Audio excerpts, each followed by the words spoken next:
So we start with the car giant Tesla. It's raised its spending plans to more than $25 billion. The stage. A small piece of metal held up in one hand. No spinning demo, no roaring engine sound, no fireworks. Just a motor about the size of a watermelon that reportedly costs less to build than a decent laptop. And yet, according to people who cover the auto industry for a living, that one object may matter more to the future of Tesla than the Cybertruck, the Roadster, and half of Tesla's other headline products combined. So what actually happened? What is real about it? And what does it mean for every other car company on Earth? Let's slow down and go through it properly, because the real story is stranger and more grounded than the hype cycle around it suggests. This isn't a story about a magic box that suddenly changes everything.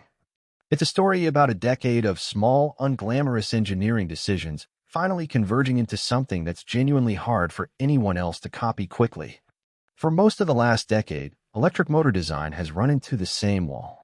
Automakers wanted three things at once: more power, more efficiency, and lower cost. In the real world, you usually get to pick two. Push more current through a motor, and you get blistering acceleration, but the rotor heats up, the magnets risk losing their strength, and you need bigger cooling systems to keep the whole thing from cooking itself. Build for efficiency and long range instead, and the car feels comparatively sluggish, because you're deliberately holding back the very thing that makes an electric motor exciting to drive. Most manufacturers accepted this as a law of nature. You built the car for the customer you were targeting, a sports sedan for the enthusiast, a commuter hatchback for the daily driver, and lived with the compromise baked into that choice. Tesla's engineers didn't treat it as a law of nature. They treated it as an engineering bottleneck, which is a very different thing. A law of nature you accept and design around. A bottleneck you try to route around, redesign, or eliminate entirely. That distinction, treating a widely accepted limitation as a solvable problem rather than a fixed constraint, has been a recurring theme in almost every major technical leap Tesla has made, from battery pack design to manufacturing automation. The motor is just the latest example of that same instinct applied to a part of the car most drivers never think about. The piece of technology at the center of this story isn't brand new. Its roots go back to the Model S Plaid, which was the first production electric vehicle to use a motor with a carbon fiber wrapped rotor. What's new is how far Tesla appears to be pushing that idea into its next generation of drive units, and how directly it's now tying that motor to cost and manufacturing targets rather than just bragging rights. Here's the actual physics problem the carbon sleeve solves. Inside a permanent magnet motor, the rotor spins at extremely high speed. As rotational speed climbs, centrifugal force tries to pull the rotor apart, and heat from the copper windings expands the metal unevenly. Copper and the surrounding materials don't expand at the same rate when they heat up, so at high RPM you get loosening, vibration, and eventually mechanical failure.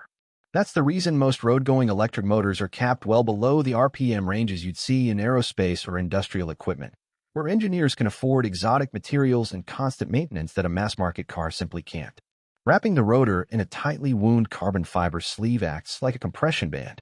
It holds the copper windings and magnets in place under load, resists thermal expansion, and lets the rotor spin dramatically faster without flying apart. Tesla's engineers were able to push their motor into a range north of 20,000 revolutions per minute, a figure you'd normally associate with a jet engine spool or a Formula One gearbox, not a family sedan. To put that in perspective, a typical gasoline engine in a passenger car redlines somewhere around 6,000 to 7,000 revolutions per minute. Tesla's motor is spinning roughly 3 times faster than that, inside a sealed unit that has to survive years of daily driving without a pit crew checking it between runs. The side effect that matters even more than raw speed is efficiency. The steadier, better balanced rotor loses less energy to vibration and heat. In a normal motor, a meaningful chunk of the power pulled from the battery never reaches the wheels. It's lost as waste heat and noise, the same way an old incandescent light bulb wastes most of its energy as heat instead of light. Tighten up that rotor, and more of every kilowatt hour actually moves the car. That is the quiet, unglamorous kind of win that engineers care about far more than 0 to 60 numbers, because it stacks on top of every other efficiency gain Tesla makes to the battery chemistry, the software that manages power delivery, and the aerodynamics of the body itself. None of these gains is dramatic on its own. Together, compounded across hundreds of thousands of vehicles, they add up to a meaningful range and cost advantage. The Plaid motor was, first and foremost, a performance showcase. It let Tesla put up acceleration numbers that embarrassed cars costing 3 or 4 times as much, and it generated the kind of viral demo footage that no marketing budget could easily buy. That was impressive, but it was also a low-volume flex. The Plaid is a halo trim, not the car Tesla sells by the hundreds of thousands. Halo products exist to make headlines, not to move the needle on a company's overall manufacturing economics. What appears to be happening now is different. Tesla has been public, including in comments from its own powertrain engineering leadership, about a next-generation permanent magnet motor designed from the ground up to eliminate rare earth elements entirely. No dysprosium, no neodymium in the magnets, while also cutting the amount of expensive silicon carbide used in the motor's power electronics. Tesla has talked publicly about a long-term target of getting the entire drive unit, motor, gearbox, and power electronics together, down toward roughly $1,000 to produce, a fraction of what many rivals reportedly spend to achieve comparable output. That distinction matters. A halo motor that goes into a handful of expensive sedans is a marketing win. A cheap, rare earth-free motor that can be manufactured at massive scale and dropped into every trim level, from the entry-level sedan to the next-generation roadster, is an industrial strategy.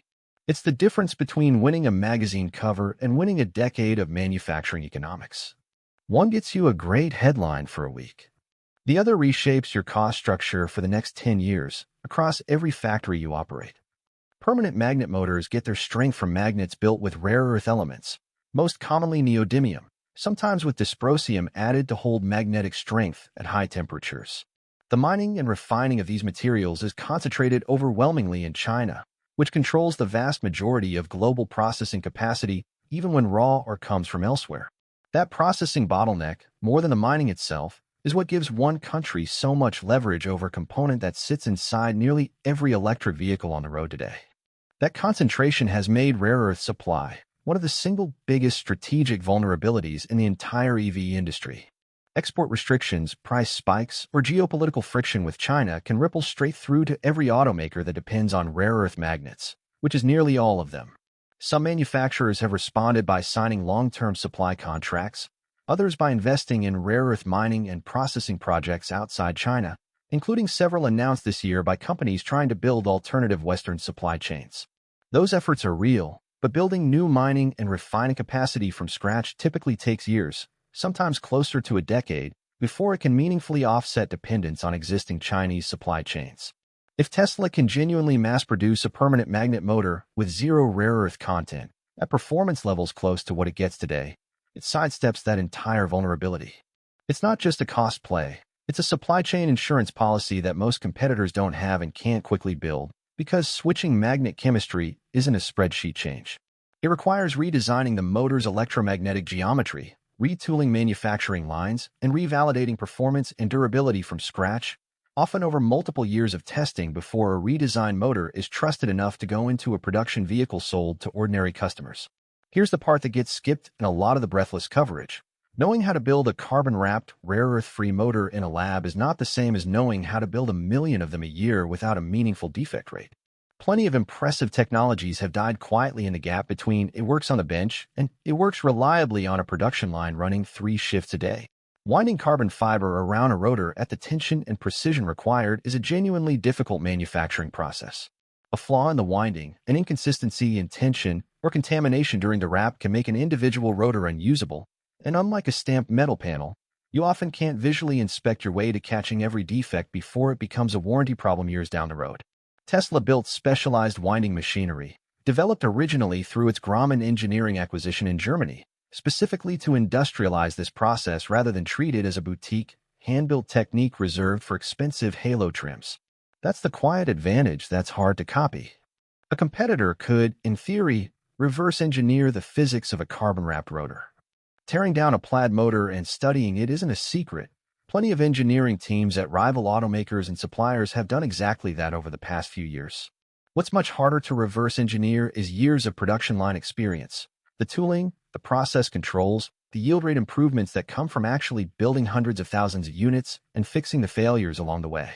That kind of manufacturing know-how doesn't show up in a teardown. It shows up in a factory that's already been running the process for years while everyone else is still debugging their first pilot line, discovering the same expensive mistakes Tesla worked through a decade ago. It's worth being honest about the context this motor reveal landed in. The Cybertruck, once positioned as one of Tesla's most important new products, has had a genuinely rough run. Sales have landed well below the volumes Tesla originally signaled, and the vehicle has been through a string of recalls covering everything from exterior trim to accelerator pedal issues. Reporting has also pointed to a notable share of Cybertruck registrations going to Tesla-affiliated entities rather than independent retail buyers, which isn't unusual for a low-volume launch but has fed skepticism about genuine consumer demand for the truck at scale. None of that means the new motor technology is a distraction manufactured to change the subject. The underlying engineering has been in development for years, well before the Cybertruck struggles became public knowledge. But the timing does help explain why Tesla is leaning so hard into powertrain and manufacturing announcements right now. A company under pressure to show it still has a technological edge has every incentive to spotlight the place where that edge is most defensible, the parts of the car that are genuinely difficult to copy, rather than the parts, styling, feature lists, exterior design language that rivals can iterate on much faster and more cheaply. There's also a simpler business logic at work. Vehicle sales are cyclical, subject to consumer taste, interest rates, and competition in a way that's hard to fully control. A cost advantage baked into the drive unit of every future vehicle is far more durable. It doesn't depend on any single model being fashionable this year. It shows up in the margin on every car Tesla builds for the next decade, regardless of which body style happens to be popular at any given moment. It's tempting to imagine panicked boardrooms and engineers walking out of demos in shock. The more accurate picture, based on what's publicly known, is less cinematic but arguably more telling. Competitors are already trying to answer this on their own terms, on their own timelines, largely away from the cameras. Several traditional automakers have publicly discussed reducing or eliminating rare earth content in their own motors. It's a well-known industry goal, not something unique to Tesla. Companies working on next-generation magnet-free or rare earth-reduced motor designs include established suppliers, as well as automakers developing in-house powertrains. The difference isn't that nobody else is trying. It's that Tesla appears to be further along in combining the physics breakthrough with the manufacturing scale needed to make it cheap, and it's tying that motor directly into a broader cost reduction roadmap across its entire vehicle lineup, rather than treating it as an isolated engineering project. Meanwhile, the financial reality for a lot of EV programs at legacy automakers has been rough. Several major manufacturers have reported significant losses on their EV divisions, even as they've launched genuinely well-reviewed electric models with strong safety ratings and enthusiastic reviews from the press. Building a good electric vehicle turns out to be a very different challenge from building one profitably at scale, and that gap is exactly where a cheaper, simpler, higher-yield drive unit would matter most. It's one thing to build 1,000 excellent prototypes for journalists to test drive. It's another thing entirely to build 1 million reliable, affordable units a year without losing money on each one. If you zoom out, the motor isn't really a standalone story. It's one input into a loop that Tesla has been building for years, and that loop is arguably the more important story than any single component. A cheaper motor lowers the cost of building a car. A lower-cost car can be priced more competitively or sold at a healthier margin, depending on what the market can bear at any given moment. More affordable, more available cars mean more units on the road. More vehicles on the road generate more real-world driving data. Data Tesla uses to train its self-driving software. Better data, in turn, feeds back into better driver assistance and autonomy features, which make the cars more valuable and more differentiated from competitors, which supports the pricing and margin that let Tesla keep investing in the next round of cost reduction. That's not a hypothetical. It's the same logic behind Tesla's investment in in-house computing infrastructure for AI training, its vertical integration into battery cell production with a 4680 cell, and its build-out of the supercharger network, which has become such a competitive advantage that several rival automakers have adopted Tesla's charging connector standard just to give their own customers access to it. Each of those pieces reinforces the others. The motor doesn't win the EV race by itself. It's one more gear in a machine that's been assembling itself for over a decade, largely out of public view, one unglamorous manufacturing decision at a time. It's worth pointing out how unusual this kind of vertical integration is in the auto industry generally. Most automakers buy their motors, batteries, and semiconductors from a network of outside suppliers, which keeps upfront costs lower but also means they're paying someone else's margin on nearly every major component, and they're at the mercy of that supplier's own production schedule and quality control. Tesla's approach has been slower and more expensive to build out, but it means the company controls far more of its own cost structure and supply chain resilience than most of its rivals. A trade-off that looks increasingly smart in a world where global supply chains keep getting disrupted by geopolitics, pandemics, and shipping bottlenecks. None of this means the electric vehicle race is over, and it's worth resisting the urge to declare a permanent winner based on one motor announcement. BYD continues to compete aggressively on cost and volume, particularly in markets outside North America and Europe, and its scale in battery production gives it its own version of vertical integration that Tesla has to take seriously. Legacy automakers still have manufacturing scale, dealer networks, and brand trust that Tesla doesn't fully match in every segment, especially among buyers who value a century of brand history and an established service network over cutting-edge technology. And rare earth-free motor technology, once it's proven out at scale by one manufacturer, tends to diffuse through the industry faster than people expect. Suppliers, patent licensing, and poached engineering talent all accelerate that process, sometimes within just a few product cycles. What does seem true is that Tesla has, once again, used a hardware breakthrough to buy itself time and margin at a moment when it badly needed both. The company's core EV business faces real headwinds, increased competition, softer demand in some markets, and a product lineup that hasn't been refreshed as aggressively as some rivals. A drive unit that is simultaneously cheaper, more efficient, and less dependent on a geopolitically fragile supply chain is a genuinely significant technical and strategic achievement, even if it isn't the instant knockout blow that some of the more sensational coverage suggests. The honest takeaway is this: the EV war isn't ending overnight because of one motor. But the terms of that war, the areas where competitors actually need to catch up, just shifted again, and they shifted toward exactly the kind of deep manufacturing and materials science advantage that's genuinely hard to copy in a year or two, no matter how big your R&D budget is.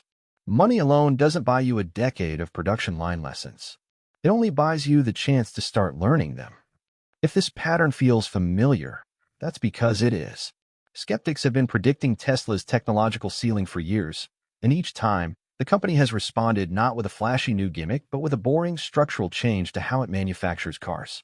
The gigacasting process, which lets Tesla stamp out large sections of a vehicle's underbody in a single piece instead of welding together dozens of smaller stamped parts, was mocked by some engineers when it was first announced as impractical for repair shops and impossible to scale. It's now been adopted in some form by more than one competitor. The 4680 battery cell faced years of production headaches before it started hitting the volumes and cost targets Tesla originally promised, and even now it remains a work in progress rather than a finished success story. The pattern across all of these examples is consistent. Tesla announces something that sounds close to science fiction. The announcement gets mocked or dismissed by critics who point out correctly that the company has a long history of missing its own timelines, and then several years later, a version of the technology quietly becomes standard across the vehicle lineup, usually well behind the original schedule, but often ahead of where competitors have managed to get on their own. The motor is following that same script so far. It's reasonable to be skeptical of any specific promise Tesla makes about a launch date or cost target.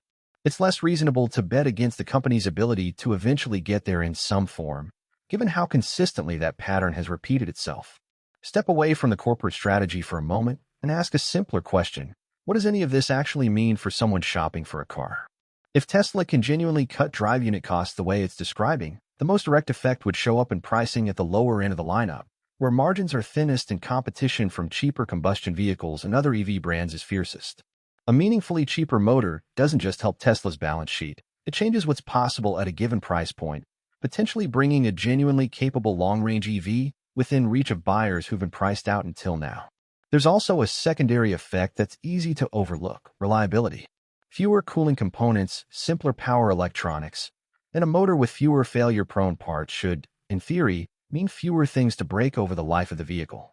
Owners of current Tesla models already report drivetrains that rarely need service compared to the transmissions and cooling systems of a traditional combustion engine, and a further simplified motor could push that advantage even further. Of course, theory and years of real-world ownership data are two different things, and it will take time on the road, in all kinds of climates and driving conditions, before anyone can say with confidence how this new generation of motors actually holds up. The next real test isn't the reveal, it's production. Can Tesla actually hit that roughly $1,000 drive unit cost target at real volume, across multiple factories, without a wave of new recalls or quality issues that would undercut the whole point of the exercise? Can it validate the rare earth-free magnet chemistry over years of real-world use in hot climates, cold climates, and everything in between, not just controlled lab testing? And can competitors close the gap faster than the historical pattern suggests, given that several of them are now explicitly targeting the same rare earth-free goal and have deep enough pockets to throw real resources at catching up? Those are the questions that will actually decide whether this motor becomes the foundation Tesla is betting on, or one more ambitious announcement that takes longer to reach the mass market than the demo suggested. Automakers have a long history of unveiling technology on a stage years before it actually ships in a car you can buy, and there's no guarantee this timeline will be any different. Either way, it's a reminder that in the EV industry right now, the most consequential battles aren't happening in flashy reveal events. They're happening quietly, in the metallurgy of a rotor and the yield rate of a carbon fiber winding machine, the unglamorous stuff that, over a decade, tends to decide who actually wins. What do you think? Is this the kind of advantage that compounds into a real, lasting lead? Or is rare earth-free motor technology something the rest of the industry catches up to faster than Tesla would like? There's a real argument on both sides, and it probably comes down to execution more than physics at this point.